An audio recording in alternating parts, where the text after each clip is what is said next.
Ok, aquí les estoy compartiendo de la página de mediación el tema que vamos a empezar a ver hoy. Tengo como un enredo porque se suponía que hoy era sincrónica y no les he avisado, pero no importa, la vamos a hacer sincrónica sin problema, ya que nos desenredamos con el jueves. Espero que les haya ido bien con el tema de propiedades de los fluidos. Por ahí en la información acá, por ejemplo aquí en los archivos, les dejé aquí hay un PDF que tiene unos ejercicios resueltos un poco viejos que los pueden revisar. Están en formato como de presentación también, y yo creo que con esto tienen algunos ejercicios.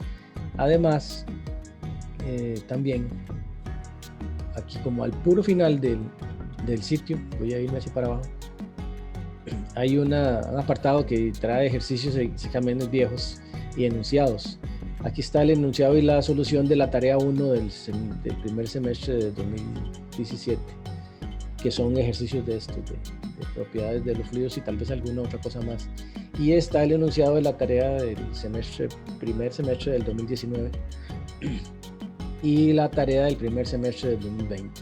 Creo que ahí están o resueltas o sin resolver, para que practiquen. Cualquier cosa, si tienen alguna duda o una necesidad o lo que sea, podemos resolver alguno de estos ejercicios en algún momento.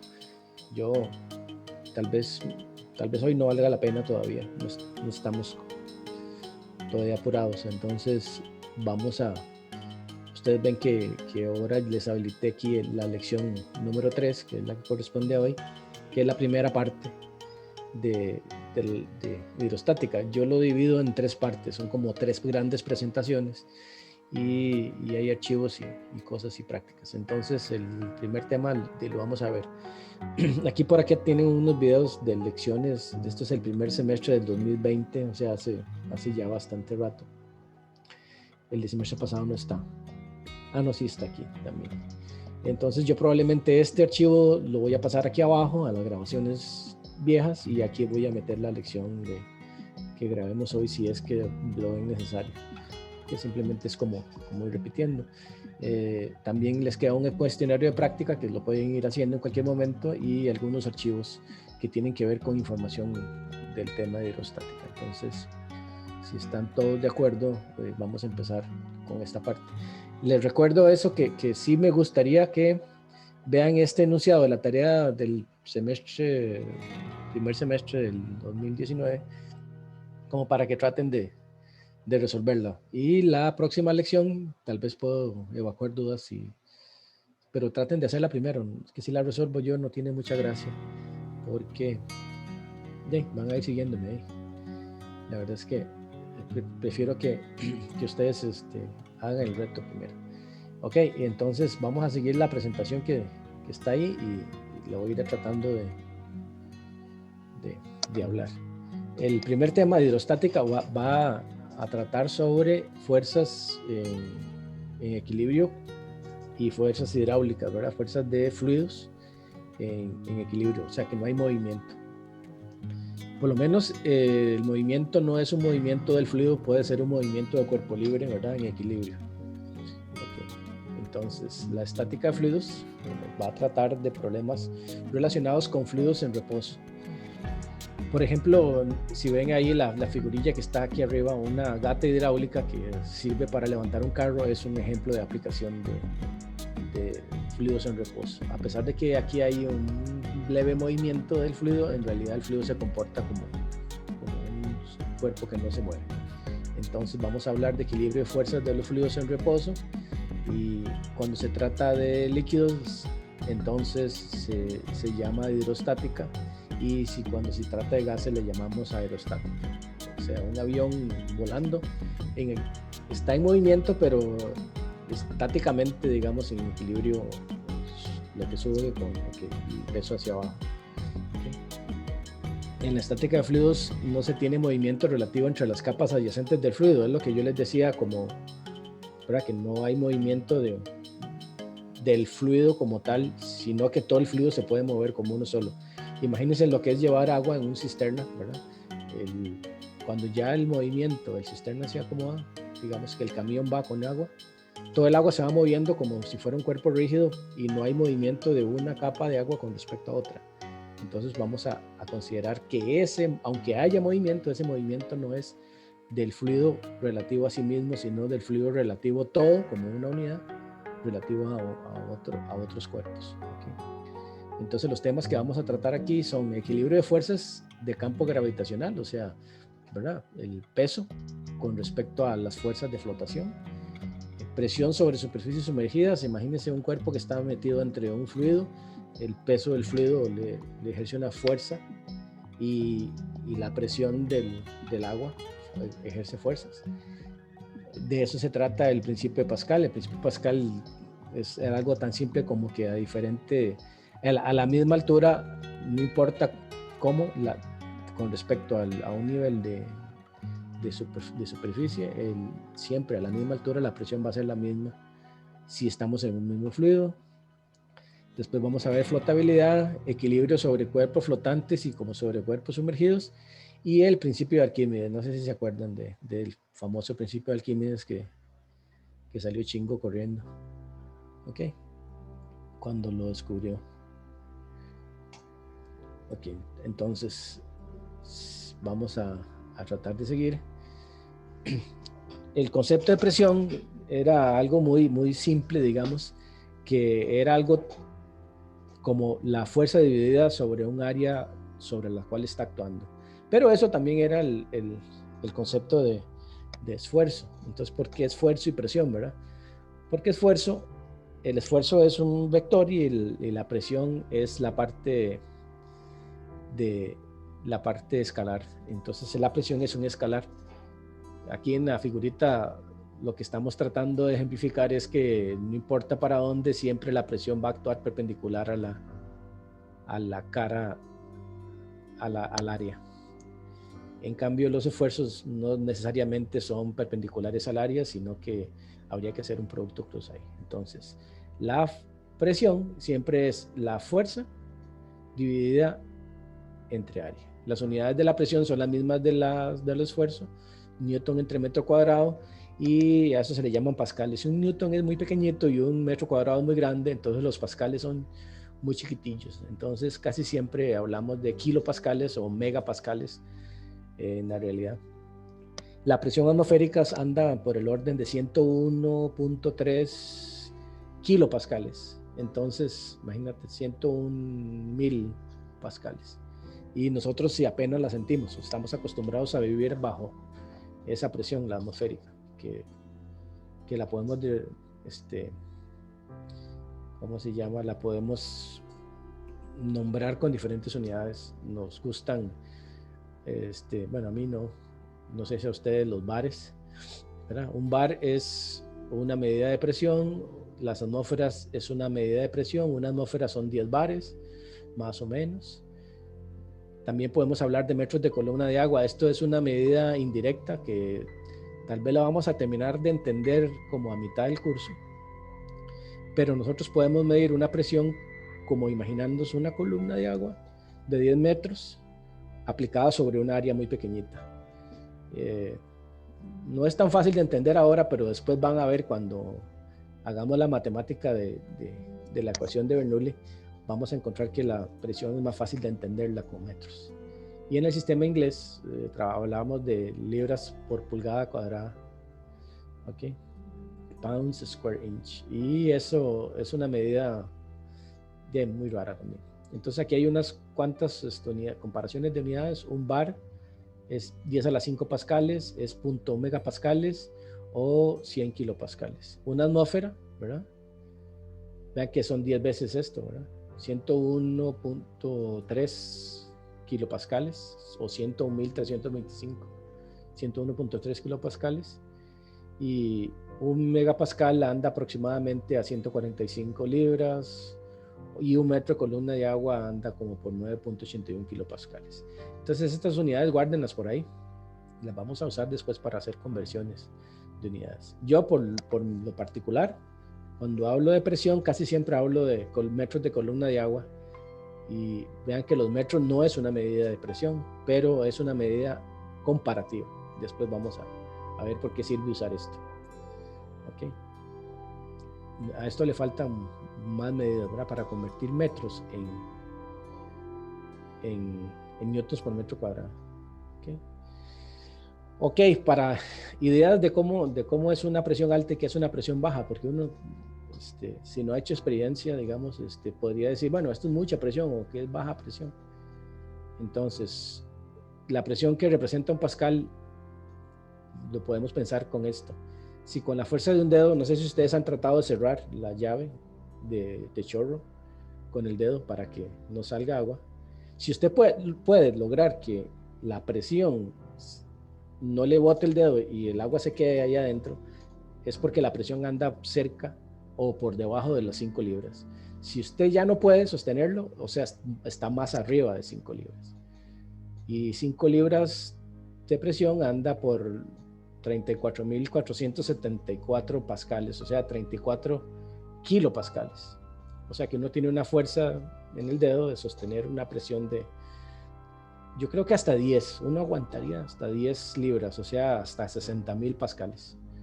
Y eso es 0.34 atmósferas. Si ya uno no aguanta y se le salen los chorrillos por todo lado, es porque la presión es más alta. Y eso no es nada de presión. No sé si les queda claro cuántos son 10, ¿cómo es? 10 kilopascales. O sea, aquí 35 kilopascales es algo que usted puede sostener. O sea que los pascales son muy pequeños. Ok, otra cosa importante que tenemos que pensar y analizar es la diferencia entre la presión que llamamos presión absoluta o la presión real y la presión manométrica. La presión manométrica es la presión que nosotros medimos a partir del valor de la presión atmosférica, o sea, en este momento. Cualquier cosa que sea más que la presión atmosférica, nosotros la consideramos presión manométrica. La presión absoluta está más abajo. ¿Qué quiere decir? Que la presión absoluta tiene que tomar en cuenta que hay una presión atmosférica y entonces el cero absoluto está muchísimo más abajo. La presión absoluta, primero tomamos la presión atmosférica y a partir de esa medimos la manométrica. Por eso, la presión manométrica puede ser negativa. ¿Por qué? Porque a partir de la presión atmosférica yo puedo tener una presión menor que lo que llamamos presión de vacío o succión. Pero en realidad la presión absoluta es cero y no puede haber presiones negativas. En realidad la presión negativa no existe. Significa que nosotros podemos tener una presión tan baja como cero, pero absoluta. Si trabajamos a partir de la presión manométrica, que sería un nivel, voy a poner el anotador aquí, como esta línea representa el nivel de la presión atmosférica. Si le meto presión a la llanta de la bicicleta, a partir de cero, comienza a tener una presión positiva. Pero ¿qué pasa si yo a un frasco de esos que tienen conserva, de la presión atmosférica le saco presión, o sea, le hago una succión, va a haber una presión de vacío. O sea, va a haber menos presión que la atmosférica, pero nunca voy a llegar a cero. ¿Por qué? Porque la presión cero es la presión más baja que puede haber. Entonces, menos una atmósfera es lo más bajo que yo puedo bajar en presión manométrica. Y en presión absoluta, obviamente que la manométrica aquí, si yo estoy midiendo a partir de la presión absoluta, entonces la presión que yo siento en este momento no sería 0, sino sería 101.3. Entonces depende de dónde yo ponga la regla. Para la mayoría de los efectos, en nuestros ejercicios, vamos a trabajar con presión manométrica y no absoluta, sino que vamos a partir de la presión que tenemos aquí en el ambiente. ¿Por qué? Porque casi en todas las aplicaciones, imagínense en una compuerta, de un lado está la presión atmosférica y del otro lado también está. Entonces, esta presión se cancela con esta. En la pared de un tanque, por ejemplo, la presión que hace el agua de un lado y la presión que hace el aire de afuera, digamos, la presión atmosférica, está en los dos lados la presión atmosférica, entonces se cancela. ¿Y qué queda? Solamente la presión manométrica. Entonces, para casi todas las aplicaciones no vale la pena ponerse muy delicado y trabajar con presión absoluta, sino que con la manométrica es suficiente. ¿Ok? Aquí hay un ejemplo de esto de las presiones. Digamos, aquí tenemos un medidor conectado a esta cámara de vacío y dice que tiene una lectura de 5.8 psi. Determine la presión absoluta dentro de la cámara. ¿Okay? Si nosotros asumimos que la presión atmosférica es, vea que esto es un manómetro, ¿verdad? Y este manómetro marca 5.8 psi negativos. O sea que a partir de la atmosférica va para abajo la presión 5.8. De la figura anterior, voy a ver cómo me devuelvo a la figura anterior. Afuera nosotros estaríamos en esta presión, ¿verdad? Y el indicador dice que a partir de esta presión hay 5.8 para abajo, porque es negativo de la presión atmosférica dentro del aparato. Entonces, la presión atmosférica, ¿verdad? Dada en libras serían 101.3 kilopascales convertido, 14.7 psi. Entonces, si esto tiene menos 5.8 psi, ¿verdad? Los 14 que es la atmosférica menos los 5.8 que marca el manómetro, dentro hay una presión absoluta de 8.7 psi, convertido a pascales sería 59.58. O sea, una presión menor que la atmosférica ahí adentro dentro de la cámara de vacío. Okay. Este ejercicio es uno parecido al que está ahí en la tarea que les puse que practicaran, que tiene que ver con presión de llantas. Esto también tiene que ver con presiones manométricas. Dice que la presión en un neumático se determinó que es 32 psi, como el carro mío, tiene que andar en esa presión. Ok. Entonces ahí lo está midiendo y dice 32 en el manómetro. ¿Qué significa? Que a partir de la atmosférica todavía tiene 32 libras para arriba. Entonces, ¿cuál sería la presión absoluta? Sumarle los 32, ¿verdad? La presión atmosférica es 14.7 del ejercicio anterior y eso le sumo los 32 que marca el manómetro. La presión absoluta, o sea, a partir del cero total, es 46.7 psi. ¿Okay? Y eso en pascales sería 322 kilopascales, que es casi 3 atmósferas, ¿verdad? No, mira, más de 3 atmósferas, 3.2 atmósferas. O sea que dentro de la llanta se sienten 3 veces la presión que hay afuera de la atmósfera. Okay. O 32.8 metros de columna de agua. Y esta era la figurilla que les quería mostrar de la columna esta que yo les digo. Si hacemos una columna de agua de 10 metros de altura y que de base tenga 1 centímetro por 1 centímetro, aquí tendríamos 10 metros por 1 centímetro, tendríamos 1 kilogramo de agua. Esto pesaría 1 kilogramo de agua. Entonces aquí tenemos 1 kilogramo de agua dividido entre 1 centímetro cuadrado. Si eso lo multiplicamos por G, nos da que es una altura de 10 metros que equivale a una atmósfera. ¿Okay? Entonces, 1 kilogramo por centímetro cuadrado equivale a 100 kilopascales y esos 100 kilopascales, ¿verdad?, equivalen a 10 metros de columna de agua, que eso anda muy cerca de una atmósfera. Entonces, la presión que nosotros sentimos es como estar debajo de una torre de agua de 10 metros sobre la cabeza en 10 centímetros de agua. ¿Okay? Entonces, cuando yo imagino la presión, yo lo que tengo que imaginarme es que si esto, ¿cuánto me está presionando, digamos, esa cantidad de agua encima? Eso equivale a la capacidad que tiene la fuerza o la presión para hacer subir el agua todo esto 10 metros. Entonces, cuando uno se imagina la energía que tiene la atmósfera tiene la capacidad de hacer subir el agua 10 metros. ¿Okay? Y si yo tengo que subir el agua a 30 metros de altura, entonces yo lo que estoy pensando es que tengo que tener 3 atmósferas, o sea, una presión de 300 kilopascales. Entonces es fácil hacer la conversión. Cada 10 metros equivalen cada 10 metros de agua, sí, equivalen a una atmósfera. Okay. Entonces los ingenieros casi siempre usamos mucho metros de columna de agua porque en los cálculos matemáticos nos sale rapidísimo. No tenemos tanto enredo con las unidades. Entonces lo vamos a seguir usando. No sé si queda claro esto, de que esto pesa 1 kilo y esto entonces equivale a 100 kilopascales. Convertido a newtons, ¿verdad? Por centímetro cuadrado lo pasamos a metro cuadrado y nos da eso.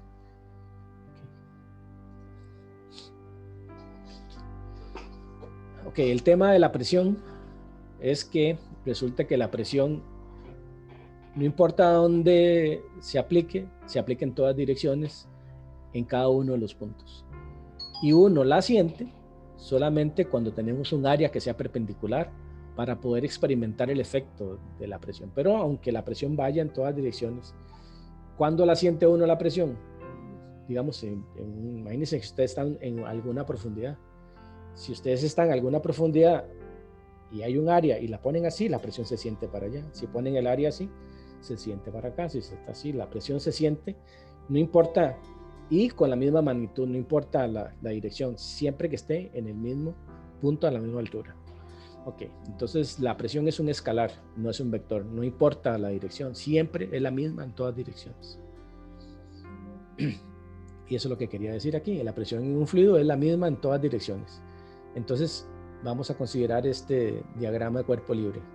Imagínense que esto está aquí metido dentro de un fluido. Entonces tenemos un objeto con forma triangular y aquí tengo una presión distribuida sobre toda esta área, aquí tengo una presión distribuida sobre toda esta área y aquí tengo una presión distribuida sobre toda esta área. Y eso tiene que estar en equilibrio. ¿Por qué? Porque el cuerpo está ahí sumergido. Si tuviera más fuerza hacia arriba, subiría, o hacia abajo, bajaría. ¿Ok? Entonces aquí hay un equilibrio de fuerzas. ¿Cómo es esta área? Un delta X por la unidad para adentro. Esto es un delta Z por la unidad para adentro. Y esto es una forma combinada de delta Z y delta X por la unidad hacia adentro. ¿Okay? Entonces, ¿cuál sería las sumatorias fuerzas en X? En X tengo esto. Vea que X está un poco raro. Aquí tengo la masa por la aceleración en X, ¿verdad? Entonces, y eso tiene que ser igual a 0. ¿Por qué? Porque no hay aceleración en X. Dijimos que está en equilibrio. Entonces tenemos que P1 por delta Z1 por la unidad menos esta fuerza por el seno del ángulo actúa en esta otra dirección, esta no interviene y eso tiene que estar en equilibrio. Entonces esto tiene que ser igual a 0 porque no se está moviendo. Y en Z, que es la otra dirección, en esto para acá, también tenemos que la sumatoria de fuerzas tiene que ser igual a 0, la presión por el área, esta, de acá, esta fuerza, esa presión por esta área da una fuerza y la componente vertical de esto, que sería el P3 por la longitud L, multiplicado por el coseno del ángulo, viene en esta dirección, ¿verdad? Menos el peso de esta cosa, porque esto sí pesa, y esto va hacia abajo, y como esto es un triángulo, es un medio de este por este, ¿verdad? Multiplicado por la densidad de este fluido y la gravedad, y eso tiene que ser igual a 0. Sabemos que el peso es m por g, y eso es igual a ρ por g por delta x por el delta z y medios, esta parte de acá. Y también sabemos que el delta x, delta x, es igual a L por el coseno y el delta z, o sea, este de acá es esta longitud L por el seno. Y entonces sabemos que la presión 1 menos la presión 3 tiene que ser igual a 0 y la presión 2 menos la 3 menos un medio de ρg entre delta z tiene que ser igual a 0, ¿verdad? Haciendo estas sustituciones.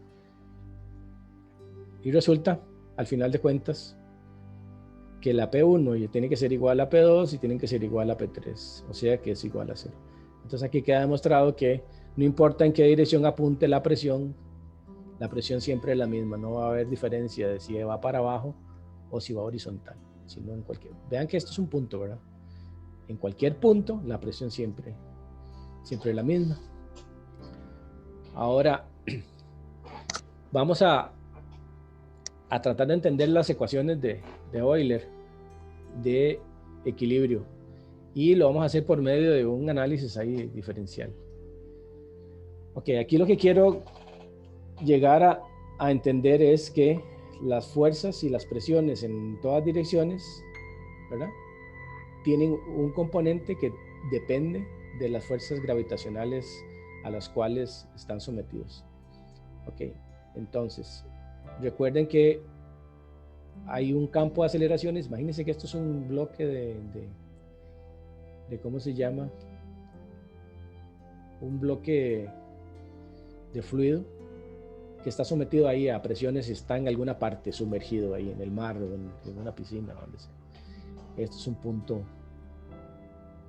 Y este bloquecito de diferencial o infinitesimal de fluido está sometido a diferentes presiones. Por arriba tiene una presión que depende de la presión que está en este punto, más el cambio de presión de aquí a acá. Entonces, todo eso aplicado sobre esta área de X por dy. Aquí por debajo, más bien tiene la presión en este punto menos la presión que hay acá, la distancia que hay de aquí a acá recorrida, por el cambio de presión con respecto a Z, ¿verdad?, aplicado sobre esta área. Entonces, la presión que hay aquí no es necesariamente la misma que hay acá, porque puede haber una diferencia de presión de este punto acá, dependiendo de algún factor, ¿ok? Y de este punto hacia abajo, la presión no es la misma que está en este punto, sino que hay una presión menos un cambio de presión de aquí a acá. De aquí acá hay una presión y un cambio de presión de aquí a aquí, y un cambio de presión de aquí a acá, y hacia adentro también tenemos una presión y un cambio de presión de aquí a acá, y un cambio de presión de aquí a acá. Entonces, cada una de estas flechas representa la fuerza que está ejerciéndose sobre cada una de las caras de este cubo. Entonces, de arriba tengo, sobre esta cara tengo la presión más el cambio de presión de aquí a aquí, multiplicado por esta área. Aquí abajo tengo la presión de acá menos el cambio de presión de aquí a acá, multiplicado por esta área. De este lado tengo la presión de acá menos el cambio de presión de aquí a aquí, pero más, depende de los signos nada más, multiplicado por esta área. Y atrás tengo la presión que hay en el centro menos el cambio de presión de aquí a acá, multiplicado por allá. Y todo eso tiene que estar en equilibrio porque no hay movimiento. Entonces, recuerden que nosotros vivimos metidos en un campo gravitacional. El campo gravitacional en realidad es un campo de aceleraciones, ¿verdad? G va, nosotros siempre decimos que G va hacia abajo. Pero ¿qué pasa si nosotros estuviéramos metidos en un fluido y el campo de aceleraciones no necesariamente va hacia abajo, sino que puede ir en otra dirección? Vamos a ver aplicaciones en las cuales puede haber una aceleración hacia allá, una aceleración hacia acá y una aceleración hacia adentro, producto de un campo. ¿Qué puede generar ese campo? Después vamos a ver. La gravedad es un campo, pero el movimiento también puede ser otro campo. Digamos que, no sé si ustedes se han percatado, digamos, de que uno puede simular la gravedad cero haciendo que los aviones caigan a una velocidad, a una aceleración g. Si el avión va a una aceleración g, entonces alcanza la aceleración de la gravedad, y el que va dentro del avión siente que tiene g hacia abajo y g hacia arriba del avión. Entonces, por algunos instantes va a 0g. Bueno, imagínense que así es como se simula, digamos, mayores gravedades. Los astronautas los ponen a girar para someterlos a más de g en direcciones laterales. Entonces, esos son campos artificiales. Nosotros vivimos en un campo gravitacional natural, ¿verdad? Pero también podemos tener campos de aceleraciones no naturales. Entonces, podemos tener aceleración en X, y aceleración en Y, J, y aceleración en Z acá. Entonces, si hacemos sumatoria de fuerzas, ¿cuáles son todas las fuerzas que pueden haber aquí? Las fuerzas en X son todas las que van en la dirección X. X está en este caso para acá, entonces sería la aceleración debida a esta presión, la fuerza, perdón, debida a esta presión, la fuerza debida a la presión que viene para acá, la ven aquí, la que se llama menos la que se llama más la fuerza que es masa, o sea, la densidad de todo este bloque por el volumen del bloque por la aceleración en X. Esas son todas las ecuaciones, toda la ecuación de sumatoria de fuerzas en X. Y lo mismo pasa con Y. Tenemos fuerzas en Y son iguales a la fuerza, aquí Y es en este lado, esta negativa, esta positiva, ¿verdad? Esta positiva menos esta negativa, más la aceleración en Y, que es la masa por la aceleración, eso es otra fuerza, y nos queda la misma ecuación en la dirección Z. Ok, para el caso estático, ¿qué significa el estático? Que no se está moviendo nada, entonces no tenemos aceleración en X y no tenemos aceleración en Y, solo nos queda la aceleración en Z. ¿Por qué? Porque no nos queda solo G, ¿verdad? Ok. Entonces, si nosotros despejamos, decimos que el cambio de la presión con respecto a X tiene que ser igual a la densidad por la aceleración en X, y el cambio de la presión con respecto a Y tiene que ser igual a la densidad por la aceleración en Y, y el cambio de presión con respecto a Z tiene que ser igual a la densidad por la aceleración en Z. ¿Esto por qué? Voy a volver. Porque aquí se me van a cancelar estas cosas. Vea, esta presión se me va a cancelar con esta, y este medio menos este otro medio se van a sumar. Entonces me queda solamente este componente. Y estos se me suman, y entonces me queda de un lado y me queda del otro solamente los componentes de lo que es la parte de presión, el cambio de presión nada más, porque esta presión se va a cancelar con esta, y esta se me va a sumar a este, y ya no va a ser medio y medio, sino que va a ser la unidad. Entonces el cambio con respecto a X, de Y de Z, nos vamos al otro lado, nos queda de X de Y de Z, y aquí de X de Y de Z se va a cancelar esto con esto, y me va a quedar solamente esta ecuación. Ahora,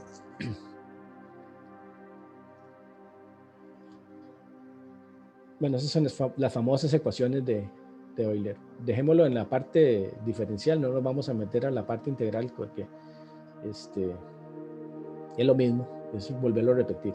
Entonces, ¿qué tenemos acá? Que si nosotros estamos en un lugar donde no hay aceleración en X, imagínense que estamos en una pecera ahí, el agua está totalmente quieta ahí. En la dirección X no va a haber cambio de presión, o sea, aquí o aquí, a cualquier lado que nos movamos en X, la presión va a ser la misma. ¿Por qué? Porque como no hay aceleración en X, este componente se me hace cero, y entonces el cambio de presión con respecto a X va a ser cero, o sea que la presión es constante. ¿Qué nos va a pasar en la dirección Y? Lo mismo, no hay cambio de presión en la dirección Y hacia adentro, hacia adelante o hacia atrás, digamos, porque la aceleración en Y es cero, porque está el fluido quieto, y entonces esto se me hace cero, o sea que no hay cambio de presión, por lo tanto la presión es constante. Pero ¿qué pasa en el caso de Z? Nosotros estamos sometidos a G, ahí está, G. Entonces, ¿qué significa? Que el cambio de presión en Z va a ser igual a ρ por G. ¿Qué quiere decir? Que a medida que vamos bajando, la presión cada vez va a ser más alta debido a G. Y eso era el principio de Pascal, aquel famoso, ¿verdad? Que decía que presión era igual a gamma por H. Gamma por H es Z, ¿verdad? Y gamma es ρ por G, ¿verdad? Rho G es gamma. Entonces ahí nos queda de dónde sale aquella famosa ecuación. Vamos a verla acá.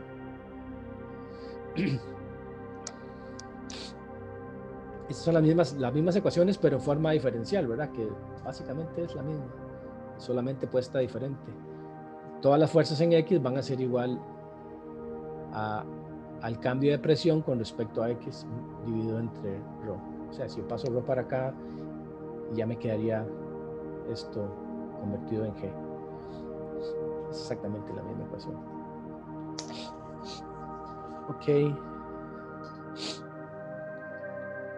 Volviendo a aquellas ecuaciones, las que estábamos hablando hace un rato, habíamos encontrado que para el caso normal nuestro del campo de gravitación, nada más, sin que haya movimiento, teníamos que entonces el cambio de presión con respecto a X y el cambio de presión con respecto a Y tenían que ser cero porque no hay aceleraciones en X o Y.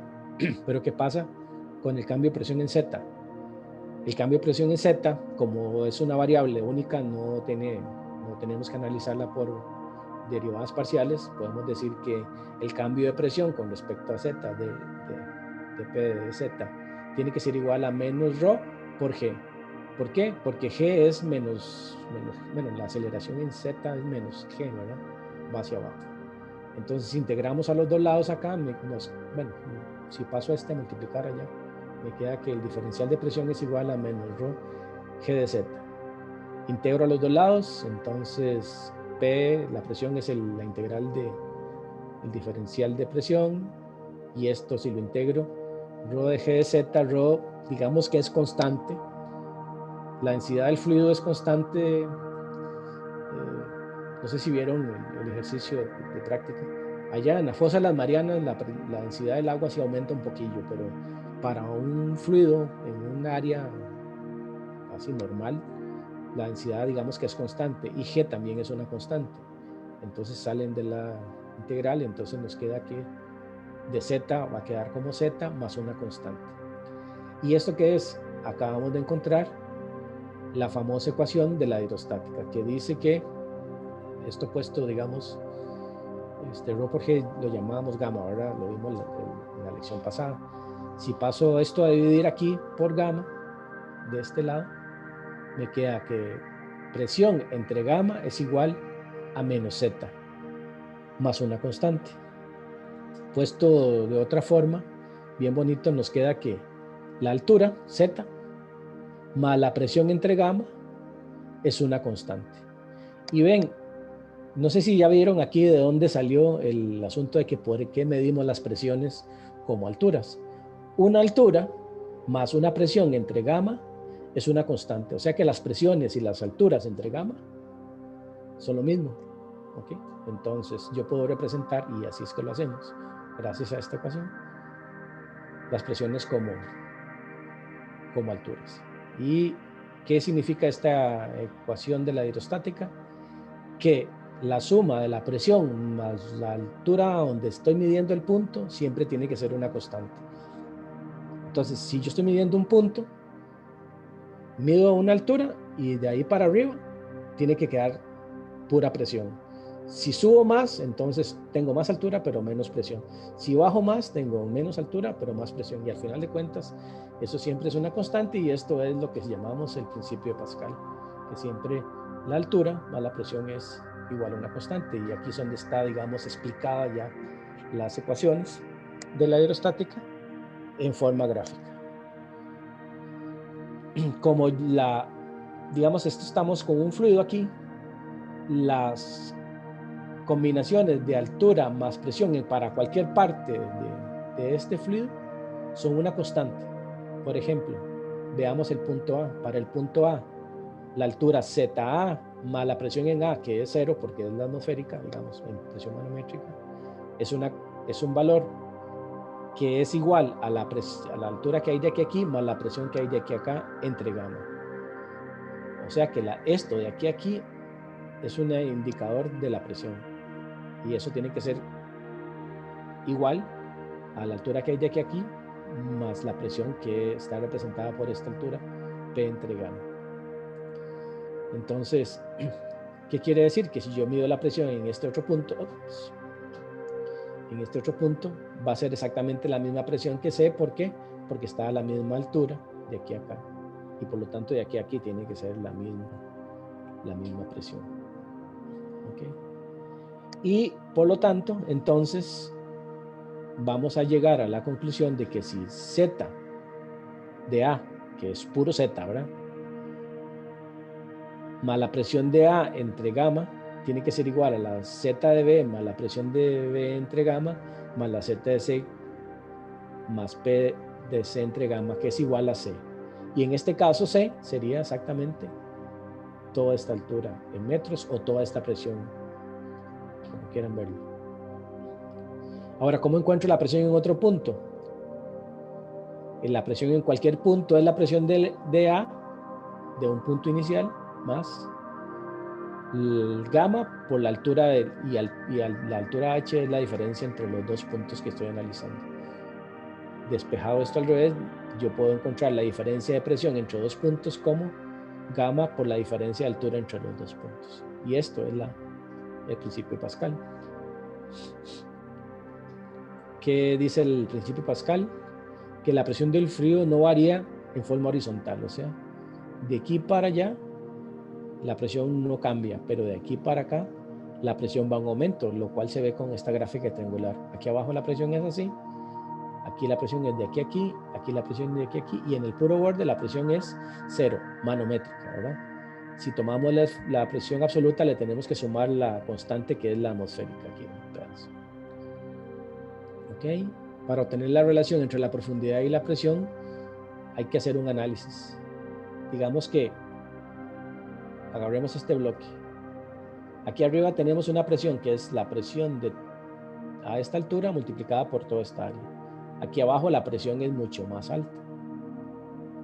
¿Ok? Multiplicada por toda esta área y hay un peso de agua que va de aquí para abajo.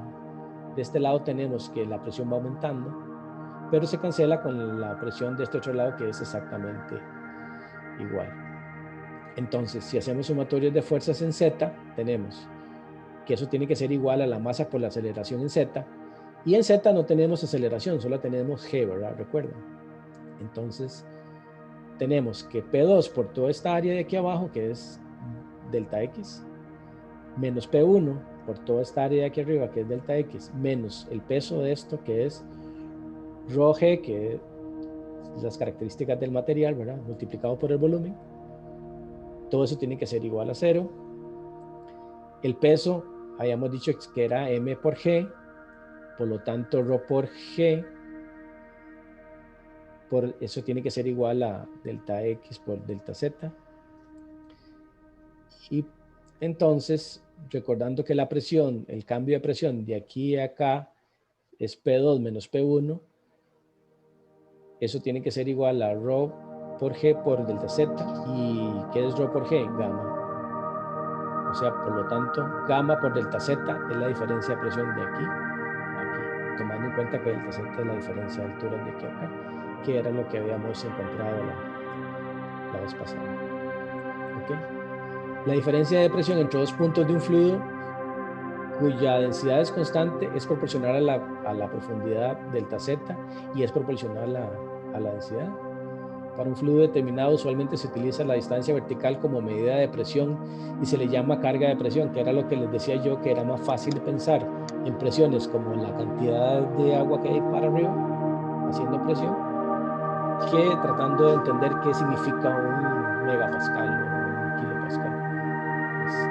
Si yo les digo que usted tiene 200 metros de agua encima, o sea que usted está metido en agua y tiene 200 metros de agua encima, usted se imagina la presión que tiene. En cambio, si yo le digo que son, no sé, 250 megapascales, uno a veces como que no se lo imagina tanto. Okay. Se concluye que para distancias pequeñas la variación de la presión con la altura en los gases es despreciable por su menor, ¿no? Y se toma la presión en un punto como la presión atmosférica, entonces la presión en el punto 2 queda dada por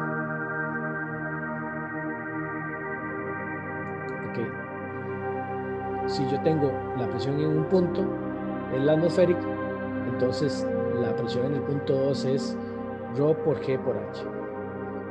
Pero si quiero tomar en cuenta la atmosférica, entonces la presión absoluta sería más la presión atmosférica. Entonces, si en el punto 1 la presión es la atmosférica, en el punto 2, aquí abajo, la presión sería rho por G por H. Si quiero tomar en cuenta la atmosférica, arriba estaba la atmosférica y abajo tiene que estar también sumada la atmosférica. Como aparece en los dos lados de la ecuación, uno hace cálculos, casi siempre se cancelan. Entonces, al final, es mejor trabajar con presiones manométricas. ¿Okay? Los líquidos se consideran incompresibles. Ustedes vieron el ejercicio de la vez pasada de la botella de agua, ¿verdad? En la presentación. Consideramos que son incompresibles. Y también que la variación de la densidad con la temperatura hay que tomarla en cuenta. Eso sí es importante. Más que todo el agua y algunos otros líquidos. Lo que dije de la fosa de las Marianas, a grandes profundidades, el cambio de densidad sí puede ser significativo. Básicamente, la variación de la aceleración de la gravedad G no es significativa. Imagínense que es del orden al 0.4% en 14 kilómetros. O sea que aquí en la atmósfera, en el suelo donde nosotros trabajamos, podemos decir que G es una constante. Tiene que ver más con la latitud que con la altura. En situaciones en que la densidad del fluido varía significativamente con la altura, se puede obtener una relación así. Si aquí abajo el fluido tiene una densidad más alta, entonces hay que meter dentro de la integral aquella famosa que usamos hace un rato, rho por G por dz. Bueno, rho, porque rho varía con la integral. ¿Okay? Pero si rho y G son constantes, saldrían de la integral y volvemos a quedar en el mismo.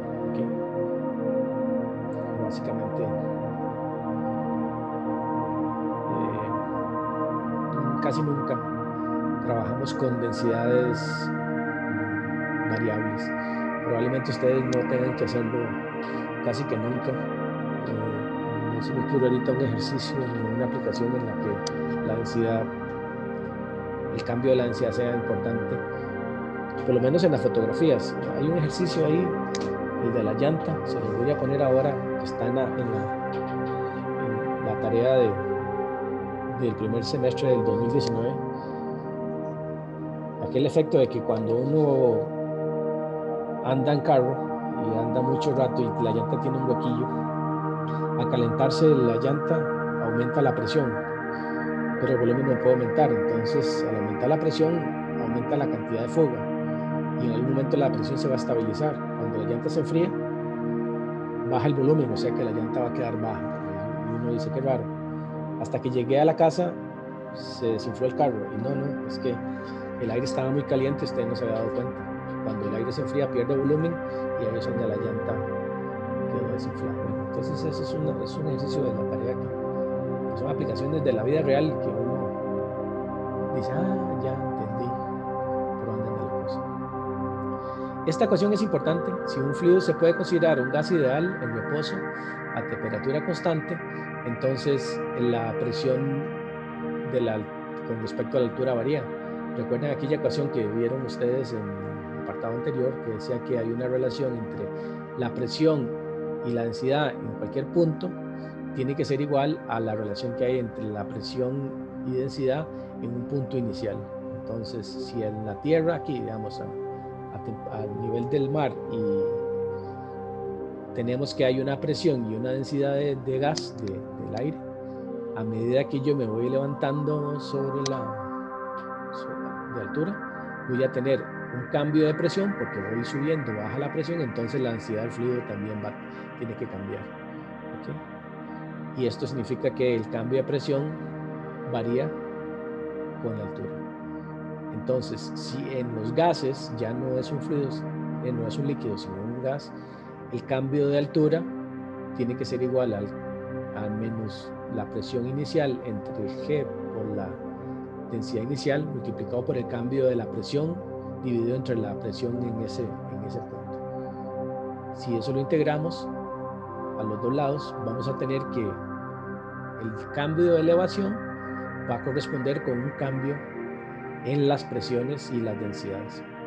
Este se va con este. Y entonces nos queda que la presión en cualquier parte de un gas va a depender de la presión inicial multiplicado por el E. Eso es E, ¿verdad? Lo puse muy feo. E elevado a la menos Y sub 0, o sea, el cambio de elevación dividido entre, esto es una G, parece una Q, entre la presión inicial dividido entre G por la densidad inicial. Y entonces con esto podríamos calcular cuál es la presión que se obtendría en un gas a medida que sube o baja con respecto a la altura con respecto al suelo, digamos. Esta ecuación es importante que la anoten por ahí. Creo que por ahí la tienen. Ok, entonces, para ejemplo, esto de cómo cambia la presión con la altura, vamos a ver este ejercicio. Dice, suponiendo que prevalecen condiciones isotérmicas en la atmósfera, o sea que se mantiene la temperatura ahí mientras voy subiendo, calcule la presión y la densidad a una elevación de 2000 metros si a nivel del mar la presión es 10 a las 5 pascales. ¿Verdad?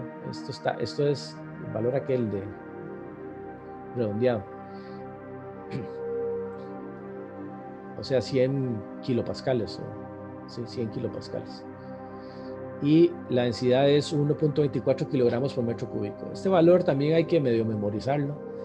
Es un valor que siempre usamos. Yo uso 1.3, 1.25 kilogramos por metro cúbico, que es la densidad del aire aquí a nivel del mar o cerca. Okay. Tenemos con la ecuación aquella que la presión es igual a la presión sub cero multiplicado por el E elevado al delta, ¿verdad? Y menos Y sub cero, que son los 2000 metros, dividido entre la presión sub cero, entre G, que es 9.806, no es que invento, 981 hubiera puesto, multiplicado por la densidad inicial. Entonces la presión allá arriba, si aquí la presión era 10 kilopascales, allá arriba la presión es 78.4 kilopascales y aquí son 100 kilopascales.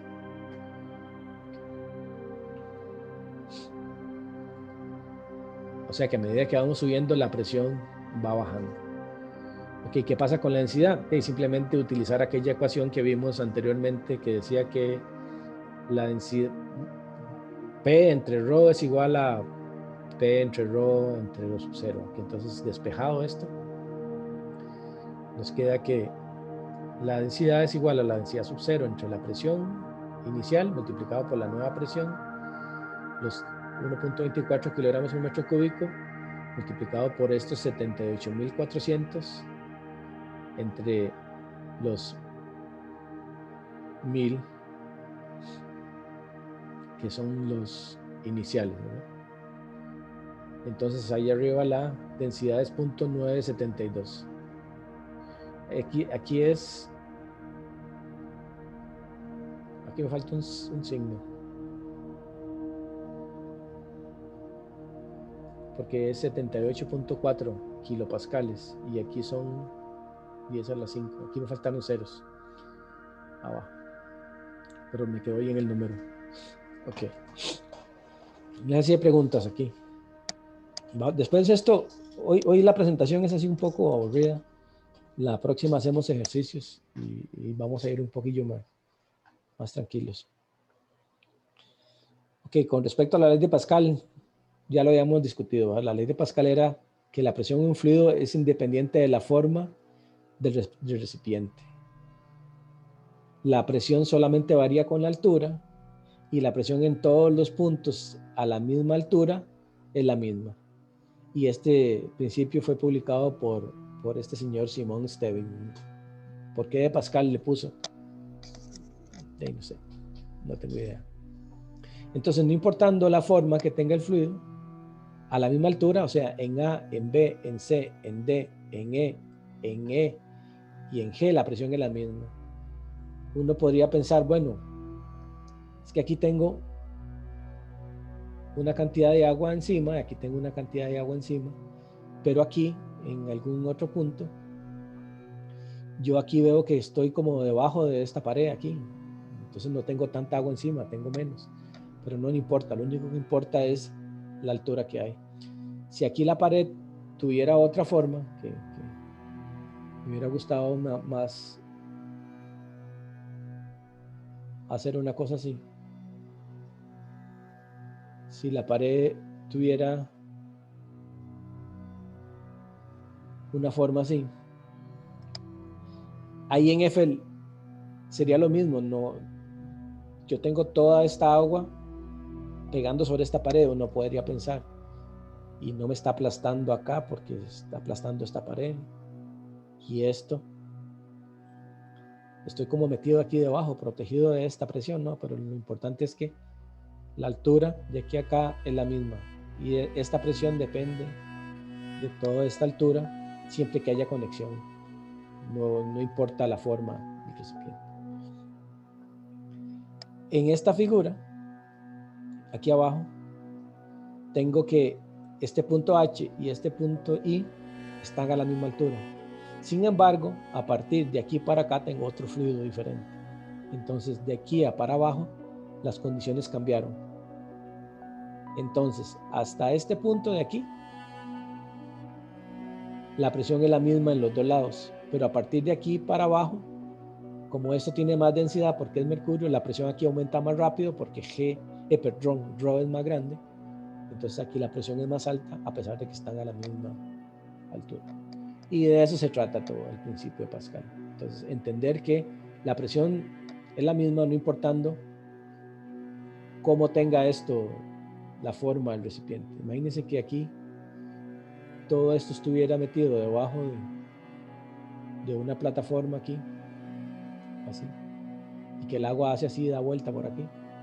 No importa, porque el nivel que vale es este de acá. Aunque no esté directamente aquí encima, uno no dice, bueno, llegó hasta aquí la presión. No, esta presión es la misma y aquí comienza a subir. O sea que siempre tengo toda esta cantidad de agua como si la tuviera encima, o agua o lo que sea, alcohol, gasolina, mercurio. No sé si queda clara la principio de Pascal. No, claro, claro. Sí, estas son cosas como muy teóricas. Entonces, llevamos dos cosas, ¿verdad? La ecuación de Euler, ¿verdad? Aquella que decía que Z más P entre gamma es igual a una constante, y la ley de Pascal, que es básicamente una forma de enunciar el principio, la ley de Euler, perdón. Okay. Aquí hay que salir de acá.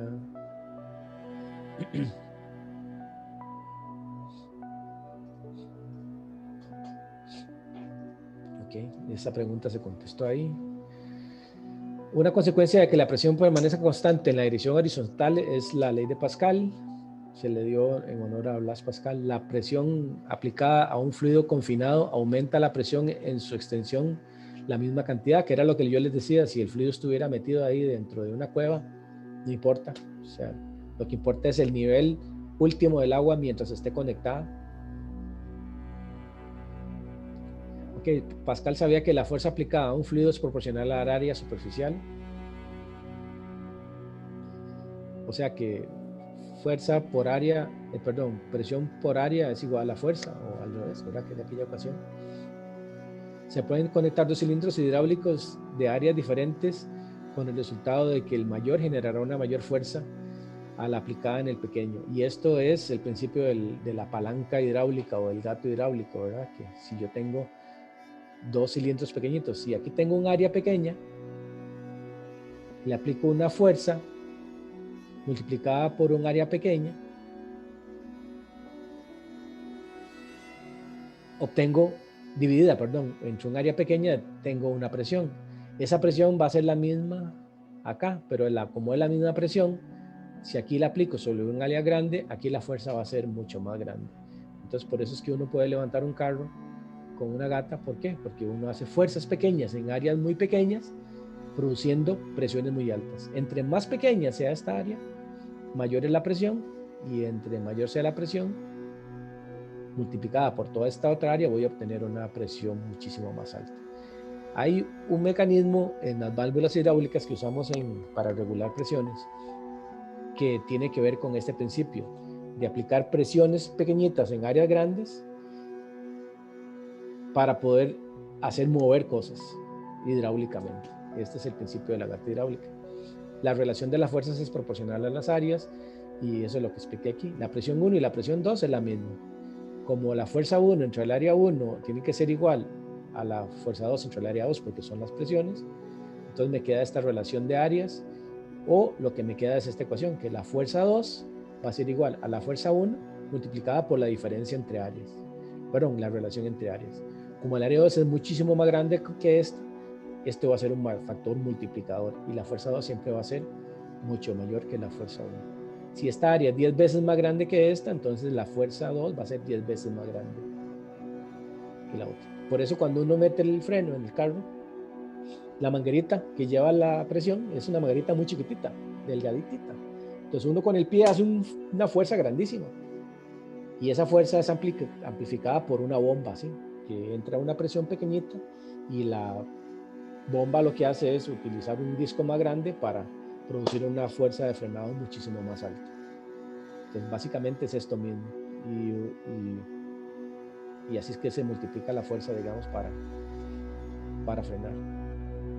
Este es un ejercicio de una animación, pero yo creo que no se ve aquí por medio de este sistema. Voy a tratar de verla. Pero lo que les voy a explicar es la parte interesante, digamos, del fenómeno. Este es un tipo de válvulas que estamos acostumbrados a usar para autorregular el funcionamiento de los acueductos. Imagínense que esto es un tanque. Está demasiado pequeño.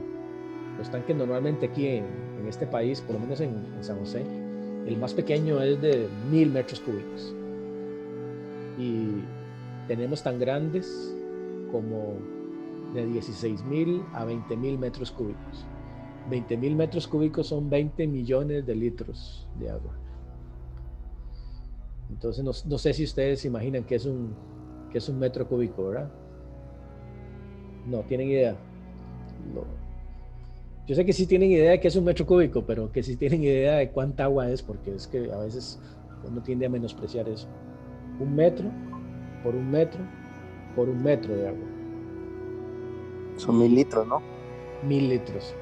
Entonces imagínense 1000 tarros de leche, 1000 cajas de leche. ¿Okay? En este país la gente consume aproximadamente 350 litros por persona por día. O sea, cada uno de ustedes en promedio gasta 350 litros por persona por día. 350 cajas de ese día. De 1 litro. O sea, es mucho, ¿verdad? Somos gastones aquí. Demasiado, profe. Sí, es que vivimos en un paraíso tropical.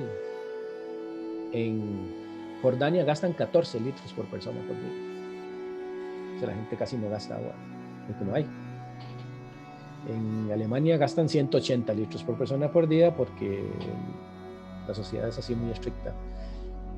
Los Estados Unidos 600 litros por persona por día. Obvio, los gringos juegan con el agua, ¿verdad? Ellos hacen fiestas y no sé, piscinas y todo el mundo tiene, porque ahí hay abundancia. ¿Qué más? Nosotros somos los peores de por aquí. Creo que los demás países de Centroamérica andan en 250 por ahí. Inglaterra anda por 200. No me sé muchos. Esos son los que conozco. Okay. Entonces, para que ustedes vean los tanques de nosotros, aquí, digamos, ahí cerca de la U, el que le da agua a la U mide 5,000 metros cúbicos. Para que tengan una idea. Ok, entonces supongan que este es un tanque de 5,000 metros cúbicos. Él, como tiene un área muy grande, él va y una altura muy pequeña, los tanques miden 5, 6 metros, 9 es el más grande de altura. Entonces va a subir 5 metros durante todo el día mientras se llena. Entonces la velocidad con que va para arriba es muy lenta y la velocidad con que va para abajo es muy lenta porque es mucha área, ¿verdad? 2 centímetros por 100 metros cuadrados es mucha agua. Entonces, ¿qué es lo que se hace? Que cuando el tanque ya va a llenar, aquí hay una bollilla. Una boya es una esfera que flota. Y cuando el agua la hace subir, acciona un mecanismo que cierra una valvulita aquí. Esa valvulita está cerrada cuando el tanque se llena. Y cuando el tanque se vacía, se gasta el agua y la boya va a bajar y va a caer y va a abrir aquí esta valvulita. Entonces ya saben que cuando el tanque llena, esto se cierra, cuando el tanque baja, esto se abre, ¿ok? ¿Están claros con eso? Sí. Normalmente el agua viene por aquí y si esto estuviera abierto, pasa por acá, esta cosa que parece como, no sé, como una ranita esto que está aquí. Esto es un émbolo que sube y baja. Entonces el agua sube por aquí, pasa por aquí y entra al tanque.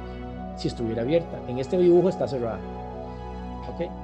Entonces, la presión que hay aquí está conectada por medio de una manguerita que sube por aquí, llega por aquí y llega acá. Si esto está abierto, el agua sigue saliendo y entonces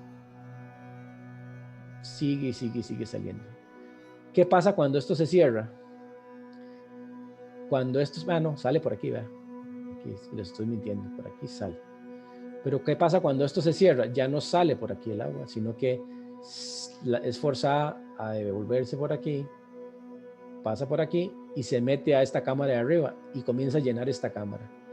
Como esta presión, imagínense que esto está cerrado, el agua hace así, la presión de aquí es la misma de aquí, y la misma de aquí, es la misma de aquí, es la misma de aquí, y es la misma de acá. O sea que la presión aquí arriba es la misma que acá. O sea que la presión de aquí es la misma que acá. Ven que esto es como una camarita chiquitita, y esto es una cámara grande. Entonces, esta presión es la misma que está aquí. Como esto está cerrado, esta presión igual a esta. Esta área es menor que esta área que es mayor. ¿Qué va a pasar?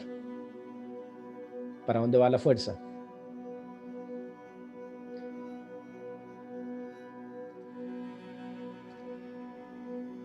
Esa fuerza P1 multiplicada por esta área pequeñita y esta es fuerza P2 multiplicada por esta área grande.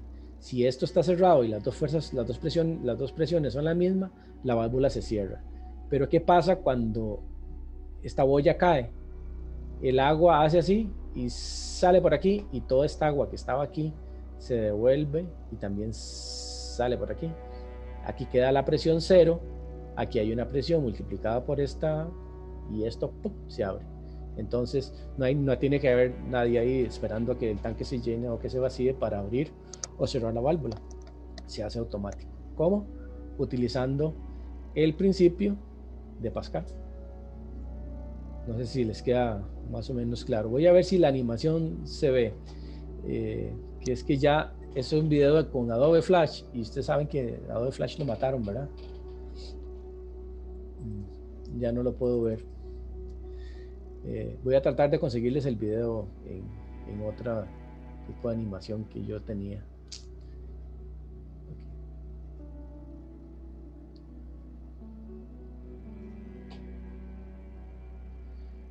Sí, no se pudo. Ok. Pero no sé si les queda claro. Una aplicación interesante. Esa por lo menos es de todos los días mía y de Roy González.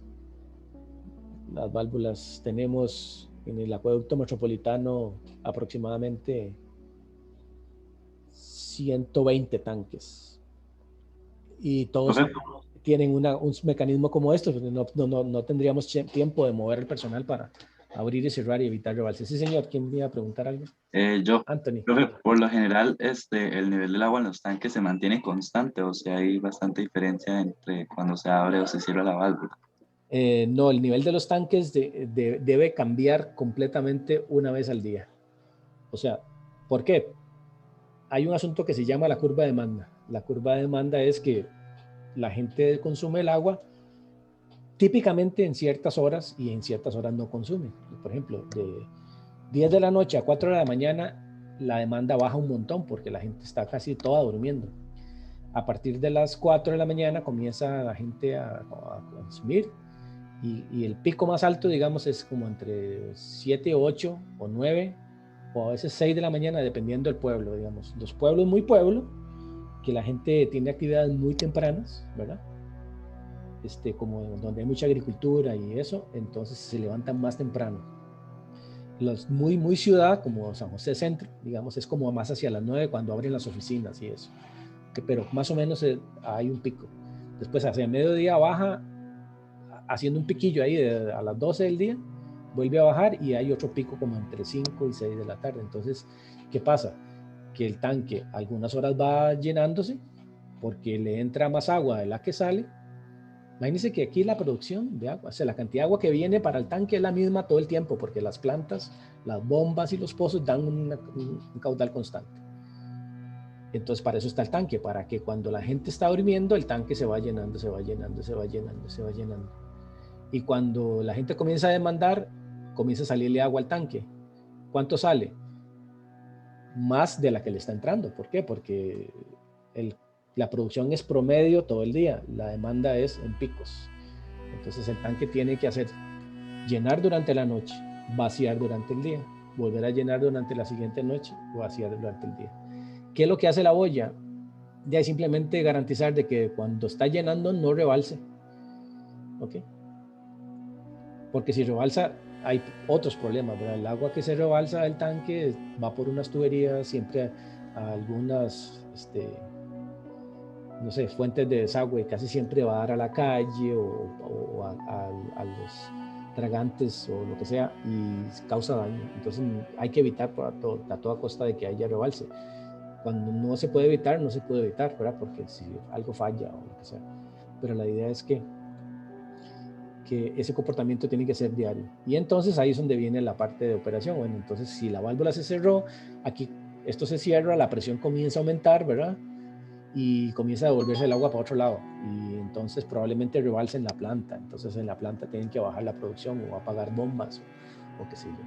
Y eso es un trabajo de todos los días a toda hora.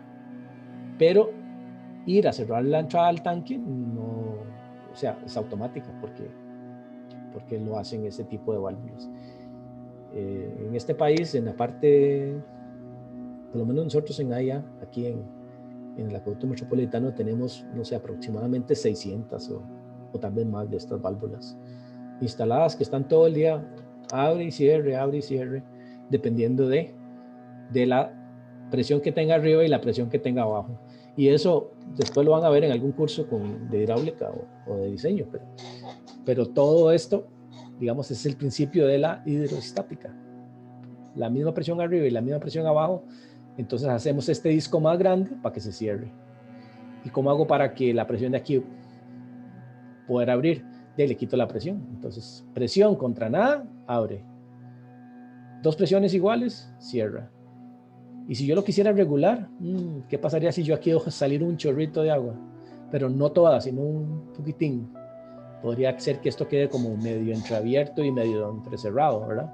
Porque yo podría hacer que esta presión baje un poquito, que esta presión menor por un área mayor sea igual a una presión mayor por un área menor y equilibrarlo. Y eso es lo que llamamos modular la válvula. Y con estos otros aparatillos que se ponen ahí. Pero eso es otro tema. Aquí lo que yo quería que entendieran es que hay aplicaciones, digamos, como el gato hidráulico o la válvula hidráulica en los carros, en los frenos, que es un gato hidráulico, básicamente. Okay.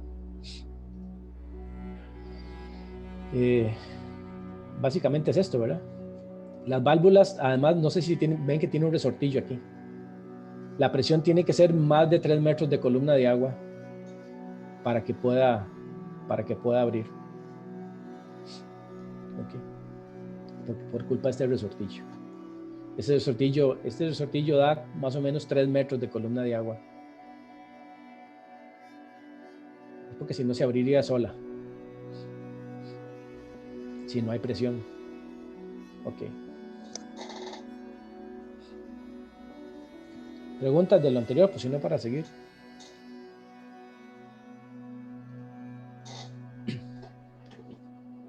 No hay. Ok. No sé si se acuerdan ustedes del principio del barómetro para medir presión barométrica, que es la presión que se usa en la atmósfera, digamos. Evangelista Torricelli inventó ese aparato que era llenar un cubo de mercurio y darle vuelta, primero lleno y después darle vuelta, que para que con su propio peso se genere aquí una especie de vacío. Y entonces, como aquí hay una presión de vacío, aquí la presión es 0, Entonces empezamos con una presión 0 acá y de aquí a acá tenemos una altura H. Esa altura de aquí a acá va a depender de la presión que hay de este lado. Y entonces así de fácil se le ocurrió cómo medir la presión atmosférica, porque esta altura va a depender de la presión que hay por fuera, y la presión que hay por fuera es la atmosférica. Y entonces él supo que la presión atmosférica era igual a ρ por G por H. ¿Y por qué usó mercurio?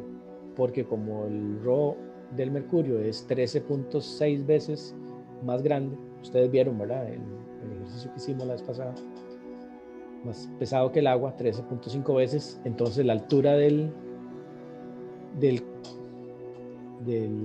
vidrio ese, de ahí, es muy pequeñita.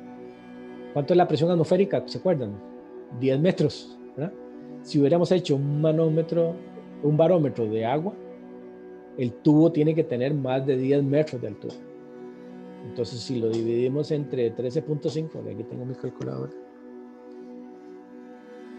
10 metros entre 13.6, que es el... Entonces queda de 0.73. Entonces, no sé si ustedes han oído hablar de que estos 740 milímetros de mercurio, ¿verdad? Ok. Esos son 0.73 milímetros. Y así es como se puede medir la presión atmosférica. No hay un fluido más denso, por lo menos aquí conocido. Entonces no podemos hacer un barómetro más pequeño, pero así es como funciona. ¿Okay? Estos son otro tipo de fluidos, pero no utilizan la presión atmosférica, sino, bueno, básicamente es lo mismo. ¿Sí? La unidad de presión, ¿verdad? Lo que les decía, 760 milímetros de mercurio a 0 grados.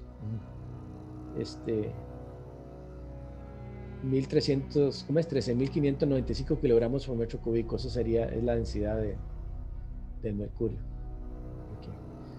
Lo que les dije, si se usa agua, el tubo de vidrio debería medir 10 metros. No sé, básicamente es eso. Cada milímetro de mercurio se conoce como un torr por Torricelli, ¿verdad? Y la altitud tiene un gran efecto sobre la presión atmosférica, y ya sabíamos que a 0 grados la presión atmosférica es 101.33, a 1000 grados 89.88, a 2000 metros, a 20.000 metros es 5.53. Esta tablilla también les puede servir para algunas partes de la tarea. Todavía no se las voy a dejar, creo que la semana entrante. Entonces, con esos datos podríamos determinar la presión barométrica en un lugar cuya altura de columna de agua es 540 milímetros de mercurio y G es 9.8805 metros sobre segundo cuadrado. Ok, entonces esta es la lectura en el barómetro, y suponemos que la temperatura a que está el mercurio es 10 grados centígrados. Entonces, sabemos que la densidad de mercurio era esto, 13.570 kilogramos por metro cúbico, o sea, 13.6 veces la del agua, ¿verdad?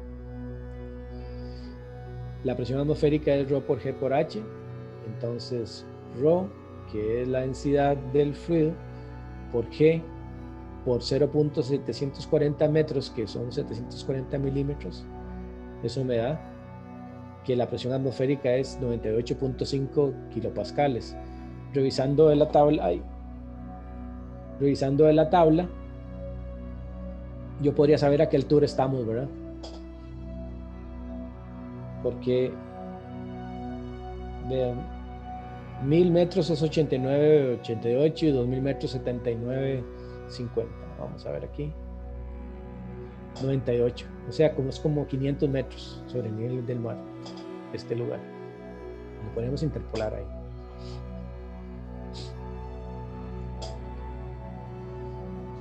Este es un ejercicio bonito. Vean este émbolo que está aquí. Tiene una masa de 60 kilogramos. ¿Okay? Y el área de sección transversal de este círculo, de este disco, es de 0.04 metros cuadrados. La presión atmosférica en este lugar es de 0.97 bares. Entonces, determine la presión del gas contenido dentro del conjunto del cilindro de émbolo. ¿Cuál es la presión acá? Si yo sé que aquí arriba tengo 0.97 bar, esto está ejerciendo un peso hacia abajo, ¿verdad? Entonces, la presión atmosférica más la presión que ejerce el peso de esto, ¿cuál es la presión que siente esto acá? ¿Qué pasaría si el gas se calienta de modo que el volumen se duplica? Que esto se duplique el volumen. Ok, entonces primero veamos la solución de esta parte. Si la presión atmosférica es 0.97 bares y la masa es 60 kilogramos y G es 9.81 y el área es 0.04, con esta masa multiplicado por este G, ¿verdad? Obtenemos que el peso de este disco es 588 newton. Si esos 588 newton los divido entre esta área, ¿verdad? Voy a obtener la presión. Entonces, la presión atmosférica más el peso entre el área va a ser igual a la presión aquí adentro. El peso entre el área sería 14.715 pascales. O sea que la presión sería 0.15 bares traducido a bar. Y entonces la presión sería aquí adentro, 0.97 más 0.15 da 1.12 bares aquí adentro. Okay. La segunda pregunta, si se calienta el gas, ¿se esperaría que cambie la presión? Ven que aquí es una pregunta capciosa esta. Si se calienta el gas de modo que el volumen se duplica, ¿por qué se duplica el volumen? Porque el gas se calienta. Entonces la presión va a depender ¿de qué? Otra vez, de la presión atmosférica más el peso de esto. O sea que este émbolo se va a subir, pero la presión interna va a ser la misma, porque se duplicó el volumen, y el volumen, si yo no lo hubiera dejado duplicarse, entonces sí aumentaría la presión. Ahora, si se aplica una fuerza vertical adicional de 10 kilonewtons, ¿qué pasa? Te aumenta la presión. ¿Y cómo aumentaría la presión? La fuerza en Y sería 10 kilonewtons más, ¿verdad? Entonces, al agregar 10 kilonewtons, la presión me va a dar 2.12 bares. Ok, básicamente. Y el último tema de hoy que vamos a ver, vamos a descansar a partir de este momento. Hay un manómetro, es un aparato que mide la presión manométrica. Y como es manométrica, mide 0 cuando estamos en la atmosférica. ¿Ok? Ahora, imagínense que tenemos un tubo de vidrio en el cual tenemos un fluido de un lado y eso está conectado a la atmosférica de un lado y del otro está conectado al fluido al cual queremos medirle la presión. Entonces, la diferencia de este punto con este punto me indica cuál es la presión que hay acá, porque algo hizo que estos dos que deberían estar a la misma altura se movieran en esta dirección. O sea que esta presión de aquí es igual a esta, por lo tanto aquí hay una presión menor que aquí, o sea que aquí en este punto hay una presión mayor que acá, a pesar de que se ve que es el mismo fluido, ¿verdad? Porque de aquí a aquí aumenta la presión y esta presión de aquí a aquí es la misma. Okay. Básicamente esa es la forma de medir presiones. O sea, en este punto la presión que hay es la diferencia de aquí a aquí. Para hacer análisis manométricos siempre uno empieza con la presión conocida. En este caso, si esto está abierto a la atmosférica, yo digo aquí la presión es 0, o puedo empezar diciendo aquí la presión es 101.3 kilopascales o 10 bares o una atmósfera y empiezo a hacer el análisis ahí. Ahora, aquí en este tubo manométrico se ponen líquidos de diferente densidad y entonces diferente gama. ¿Para qué? Para producir que esta altura no sea tan grande cuando las presiones son muy diferentes entre dos puntos. No sé si se acuerdan de los líquidos que les enseñé la vez pasada. Había unos que tenían un S, ¿verdad? O el GE de 2, otros tenían de 5, otros tenían 3, el mercurio tiene 13.6 y hay otros que tienen menos. Digamos, si las presiones son muy parecidas, muy pequeñita la diferencia, entonces más bien yo debería usar un líquido que tenga una densidad relativa muchísimo más baja que la del agua. Pueden usar diferentes líquidos, siempre y cuando no se revuelvan, no se mezclen uno con el otro. Entonces vamos a ver cómo es que funciona.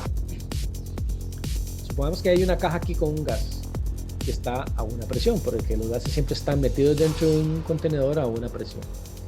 Como los gases no nos importa la presión, no nos importa el cambio de altura de aquí a aquí, porque no los afecta la gravedad de aquí a acá.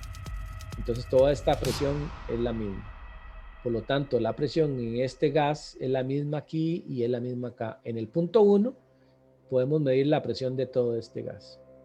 En el punto 1 la presión es la misma que hay en el punto 2 porque este es el mismo fluido y utilizando el principio Pascal la presión aquí y aquí es la misma. Por lo tanto, de aquí a acá la presión en este punto 2 es muchísimo más alta que esta. Y esta es la presión atmosférica, 0. Entonces, aquí yo tengo una presión 0, más gamma por H, llego a la presión 2. Y la presión en 2 es igual a la presión 1, y la presión 1 es igual a la del gas. O sea, la presión que hay en el gas es gamma por este H. Básicamente, eso es. Entonces, la presión en 2 es la atmosférica más rho G por H o gamma. Dentro del tanque tenemos que la presión manométrica es rho por G por H. Ahora, ¿qué pasaría si hay diferentes líquidos? Entonces lo que hay que hacer es un análisis más o menos similar. Vamos a hacerlo de afuera para adentro. Aquí tengo la presión atmosférica.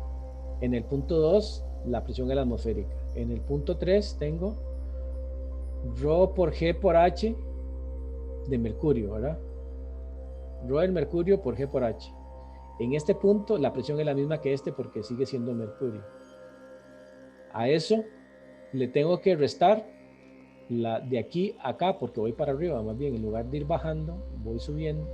Entonces la presión en este punto es rho de mercurio por G por H3 menos rho del aceite, que es esto, por G por H2 y estoy acá. La presión en este punto es la misma que la presión en este punto. Voy por acá. Y ahora cambio de fluido. A eso le tengo que volver a sumar la del agua para llegar hasta acá. Pero le tengo que restar la del agua desde aquí para arriba. O sea que cuando me paso para acá, que voy a tener la del mercurio sumada menos la del aceite más la del agua. Obtengo la del aire. ¿Ok? No sé si queda claro eso. Ahorita hacemos les voy a poner un ejercicio de cómo funciona un manómetro de mercurio.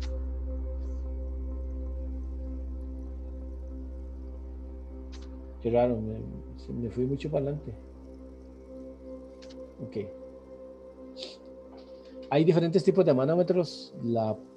Lástima, por ahí tengo unos, pero mostrarlos por aquí es medio complicado.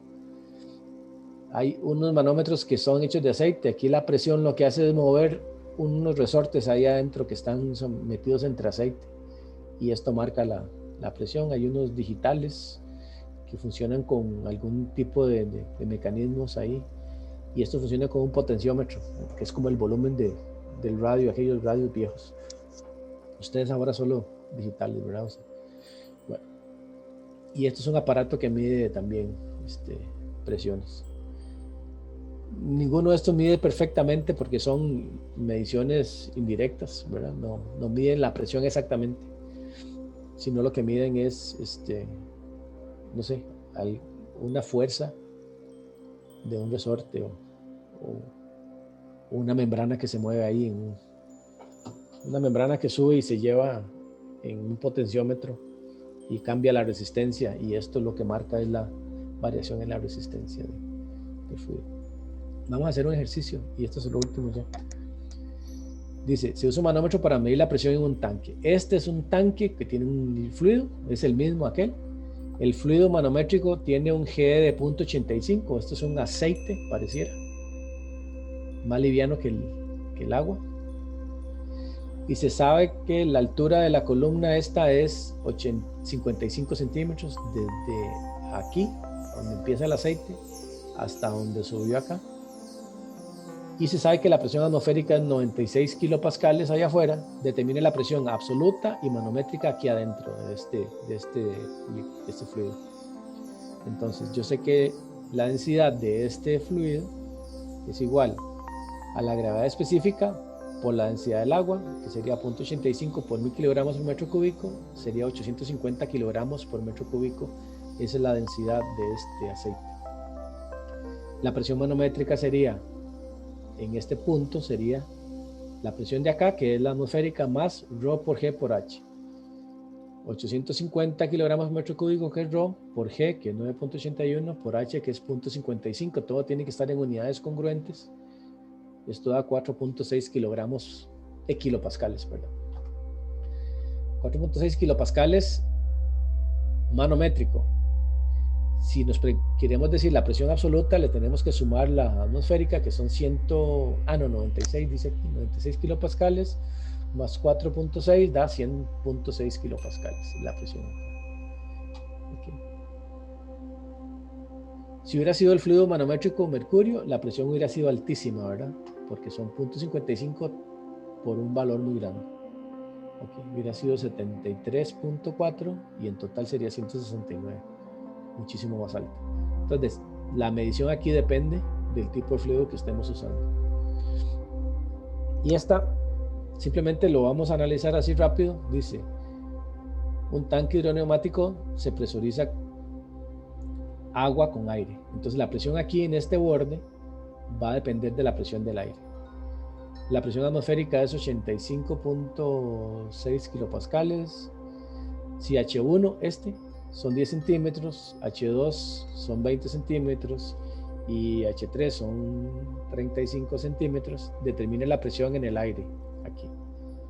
Las densidades de los líquidos, de los fluidos son el primero, agua el 1000, aceite 850 y mercurio 13600. Entonces a partir del punto 1, aquí, vamos a sumar y restar los respectivos ρ por G por H de cada uno del agua, del aceite y del mercurio, hasta llegar aquí al punto 2 donde la presión es la atmosférica. Entonces tenemos esto. La presión en 1 más ρ del agua por G por H1 más, ¿verdad? Porque voy para abajo de aquí, estoy bajando hasta aquí estoy bajando. Luego, de aquí, que es la de aceite, estoy bajando hasta aquí. Entonces voy sumando, voy para abajo. ρ del aceite por G por H2. Pero de este punto, en realidad, lo que estoy haciendo es, esta presión es la misma presión de acá, estoy subiendo de aquí hasta 2. Entonces, como voy subiendo en negativo, menos ρ del mercurio por G por H3, eso tiene que ser igual a la presión atmosférica. Y hago todas las sustituciones, ¿verdad? Y me da que la presión aquí adentro son 130 kilopascales. Se los voy a dejar ahí un segundo para que lo observen, porque en realidad simplemente sustituir. Toda la ciencia y la lógica es esta parte, ver si voy para abajo, para arriba. Entonces tomar en cuenta el signo aquí a la hora de hacer cada uno de esos cambios. Okay. Con esto apenas a tiempo, no hicimos recreo, yo trato de hacer un recreo, entonces vamos a parar aquí ya. Les queda ahí la presentación del semestre, la grabación del semestre pasado, esta presentación, y algunos ejercicios que vamos a hacer. Ahí les estoy avisando cómo va a ser la próxima lección. Y creo que para esta parte también hay una especie de cuestionario ahí en la página. Voy a tratar de tenerles más actividades que hacer y ponerles ejercicios resueltos. Y nada, esta parte no es tan complicada. Hay unas partes ahí que se ponen muy numéricas y aburridas, pero vamos a tratar de ver cómo las pasamos.